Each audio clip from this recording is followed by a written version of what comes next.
Hey guys, we got another daily World War III update here. This time we're shifting away from North Korea and we're hitting sand. We're hitting a lot of sand, people. All right, this report is coming out of the Jordan-Syrian border. Apparently, U.S. and British forces have deployed there. We got troops, tanks, and other armament lining up on the border. And why? Why is this happening? What's going on with Syria? Well, one of the Joint Chiefs of Staff decided to, go to Israel. He received a medal, went to a Holocaust museum. But that's not the main reason why he went. This guy didn't just decide to go there for that. It's the plans for the U.S. and its allies to invade Syria, to topple Assad. See, that's what's happening. We have other reports stating that the U.S. has troops going into Beirut, Lebanon. What's going on? And please tell me someone has eyes on John McCain. Does someone have eyes on John McCain? Because if he's in the Middle East, right when he leaves, we know some false flag event, some chemical attack, obviously orchestrated by Assad himself. Or at least that's what the media will tell you. That's what the media will tell you after the Trump administration decides to bomb Assad again, take out 20% of his Air Force, aka not really do anything, and the base is operational a day later. But I mean, what, guys? Those are fickle little details. Why would you even talk about that? What? That wasn't really sarin gas? Like what? No, that was most likely done by rebel groups, just like the 2013 attack. What? Those are details, people. Details, all right? The mainstream media tells you guys how to think, not yourself. Free thinkers aren't allowed in the New World Order, guys, all right?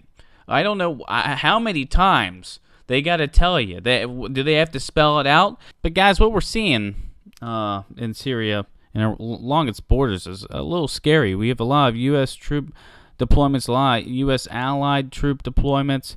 Definitely looks like something big is going on. Something big could happen. Guys, all we need is another false flag attack to have the U.S. warrant a response here. And at that point, you got to see what Russia's going to do. Because, Russia's not making any friends. Russia's not doing any good either. And then we got reports that Syria is still making chemical weapons. And then you got Hezbollah and Iran over there. The whole thing's a shit show. Straight shit show. But the two major power players are there, U.S. and Russia, whose relations have been, pretty fucking terrible, to say the least. Well, we got Mattis. Good old fucking Mattis, dude. This guy is one hell of a dude. In Europe, stating that U.S. is ready to add capabilities to deter Russia in Europe, which is, another great. That was a real good high five to Russia, real good handshake. Like, hey, we're two world superpowers. We should probably not go to war, or the world will suffer 20 times over.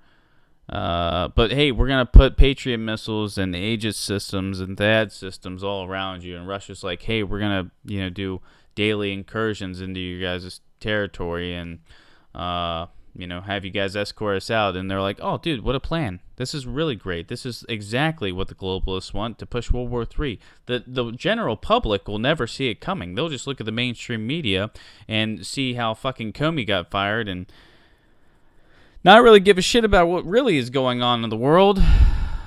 They'll keep on blaming Trump for Russian connections when we're basically as close as we were in the Cold War to war with Russia, but no one really gives a shit because it's not what the mainstream media is telling them to care about. Guys, we have to care about more important things. Like there's more than two genders, all right? We're not socially acceptable anymore. The modern American is way different than the modern American was 10 years ago, okay? And the close, we got to worry about that. Social issues, they're dividing us. God. All right, on to more important things than the mainstream media dividing us and tearing us apart, and 95% of the population allowing it to happen. China. Good old China. We'll bring China into the mix, too, because, there's many pawns in this globalist agenda. China is amassing anti ship missiles on their islands that they have in the disputed South China Sea.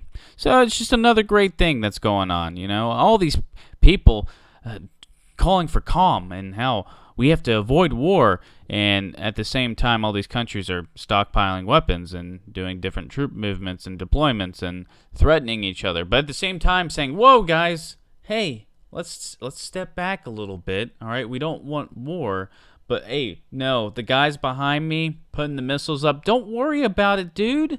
All right, we have a new holiday. It's Happy Missile Day, okay?